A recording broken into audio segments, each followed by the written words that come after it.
상황에서 공산당들이 한 것이 무엇이냐면 그의 딸을 그 앞에 데리고 왔어요. 그리고 그 딸을 그분이 보는 바로 그 현장에서 강간했습니다. 그러면서 너가 이래도 부인하지 않겠느냐, 예수를 부인하지 않겠느냐. 그 스토리를 저에게 생각나게 해주셨어요. 그랬을 때 제가 주님, 이것은 너무나 가혹합니다. 이것은 너무나 견디기 힘든 일입니다. 주님, 이것은 만약에 제 아들이 제 앞에서 그렇다면 제가 그것을 견딜 수 있을까요? 그런 마음이, 그 힘든 마음이 있었어요. 근데 하나님께서 갑자기 그러시는 거예요. 너는 아느냐? 나는 이미 2000년 전에 내 아들 예수가 내 눈앞에서 엘리 엘리 라마 사박타니, 나의 하나님 나의 하나님 어찌하여 나를 버리시나이까?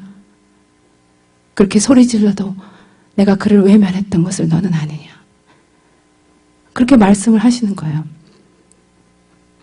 우리가 많은 것을 당하지만 주님은 이미 당하셨던 것이고, 주님은 우리를 위해서 자기 아들 예수를 외면하셨다는 것, 그의 길을 막으셨다는 것, 그걸 알게 해주셨습니다. 여러분, 이사야 53장에 보면은 여호와가 그로 상함받기를 원하셨다 그래요. 이 말은 뭐냐면 하나님이 그 아들 예수를 부셔버리기로 작정했다는 거예요.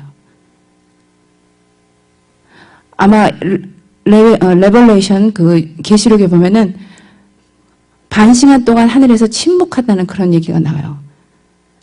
근데 그러한 그 반시간 동안의 그 고요한 침묵, 아마 하나님은 그러한 침묵 속에서 아들의 당하심을 보았던 것일 거예요. 근데요, 우리가 얼음 깨부듯이 자기 아들을 그렇게 깨부신 그 아버지의 그 사랑을 우리는 너무나 모르고 삽니다. 그 보혈이, 그 예수님이 우리에게 왜 필요한지도 모르고 주님께서 그렇게 자기 아들을 크러쉬했다는 거, 그거를 상상도 못하는 거죠.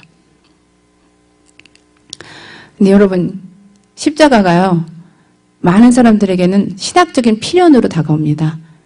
예수님이 신학적으로 죽으셨어야만 됐기 때문에, 지성적으로 논리가 맞기 때문에, 이론적으로 그것이 더 메이크센스가 되기 때문에, 그래서 차가운 논리와 이론으로밖에는 사람들이 받아들이지가 않아요.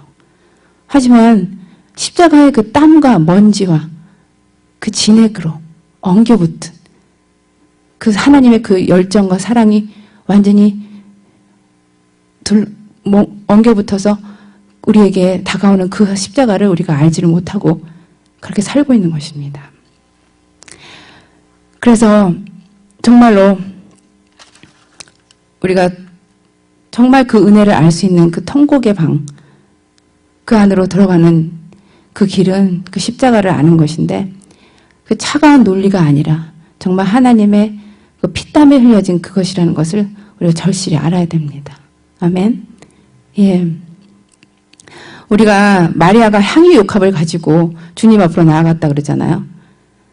근데 마리아가 그렇게 울었던 이유를 우리 통곡의 방 시간, 첫 시간에 하나님께서 알게 해주셨어요. 그건 뭐냐면은 마리아는 자신 때문에 온 것이 아니라는 거예요. 하나님의 아들이 얼음처럼 깨어지는 것을 하나님이 허락하셨다는 것을 마리아는 알았기 때문에, 하나님이 그 아들을 부수기로 작정하셨다는 것을 주님의 은혜로 마리아는 알았던 거예요.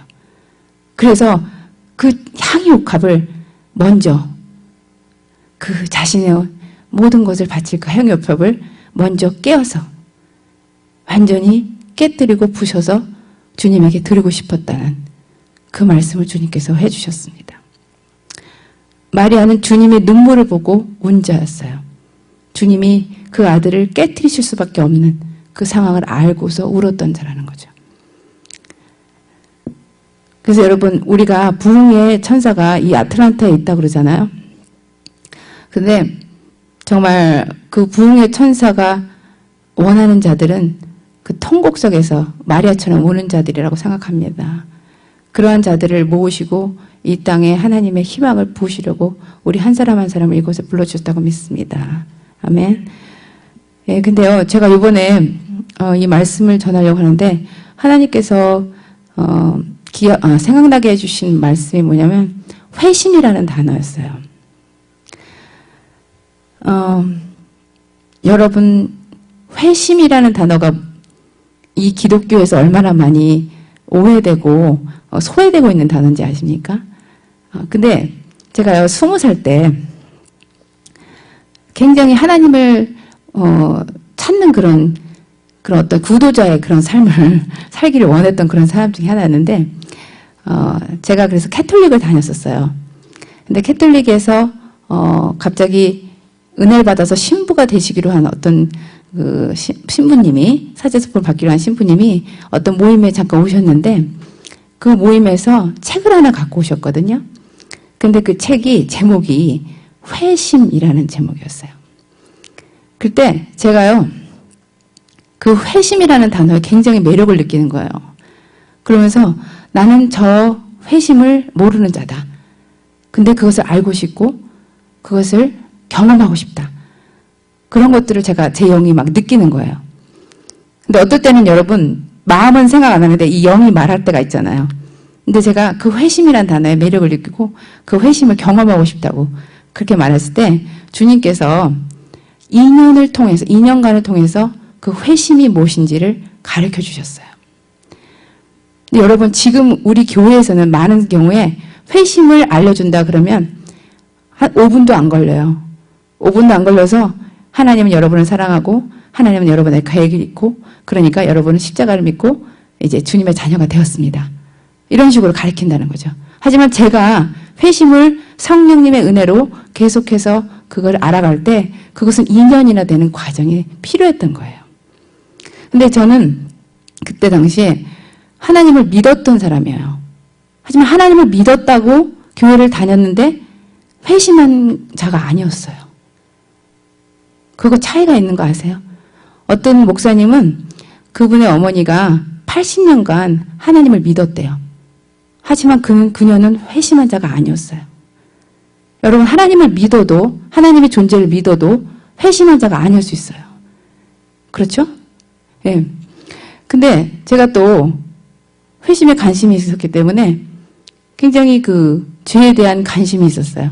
그래서 죄란 무엇인가? 죄를 깨닫고 싶었고, 근데 하나님께서 그 사순절에 고기 금식을 하게 하셨거든요. 근데 고기 금식을 하기로 결정을 했는데도 불구하고 제가 어느 날 고기를 물고 있는 제 자신을 본 거예요. 그랬을 때 여러분 얼마나 난감한지 아십니까? 하기로 해놓고서는 고기를 물고 있는 내 모습을 딱 본 거예요. 포착을 한 거죠. 그때 나 자신, 나는 어떠한 선한 것도 할 수 없다. 그것에 대한 통절한 그 깨달음이 오면서 죄를 알아가는 거예요. 그렇지만 저는 회심한 자가 아니었어요. 여러분, 죄를 깨달아도 회심한 자가 아닐 수 있습니다. 아멘? 죄를 자각하더라도 회심한 자가 아닐 수 있어요. 그런데요, 제 친구 선교사에게 어떻게 하나님께서 저희를 알게 하셔갖고 그분을 만난 한 5분이 안 돼가지고 제가 물어보는 거예요. 나는 하나님도 알고 교회도 다니고 그리고 죄도 안다. 근데 왜 나는 왜 이렇게 불안하고 늘 쫓겨다니는 것 같으냐. 그랬을 때 그 선교사님이요, 바로 얘기를 하시는 거야. 손을 번쩍 들더니 이 오른손을 가지고 너가 정말 180도로 하나님께로 향하지 않아서 그렇다. 근데 이 손을 이렇게 딱 이렇게 하는데요, 갑자기 거기서 번쩍 불이 나는 것 같은 거예요. 그러면서 그렇다. 내가 회심을 원했던 것처럼 나는 저 180도 도는 삶을 원한다.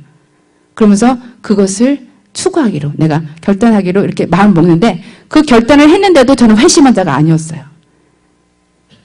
근데 하나님이 그런 마음을 갖고 있는 저에게 그 선교사님이 그러는 거예요.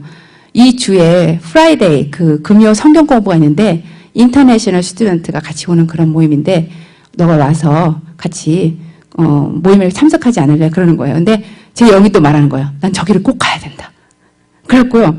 그 프라이데이 성경 공부에 7시라 그러는데 아주 6시까지 간 거예요. 그래서 정말 무언가 기다리고 있다는 것을 제가 알고 있는 거예요. 저는 계속해서 회심에 대해서 관심이 있었고 회심을 알고 싶었는데 주님께서 그렇게 계속해서 인도하신 거죠. 근데 그 프라이데이 성경 공부를 끝나고 사람들이 저한테 물어보는 거예요.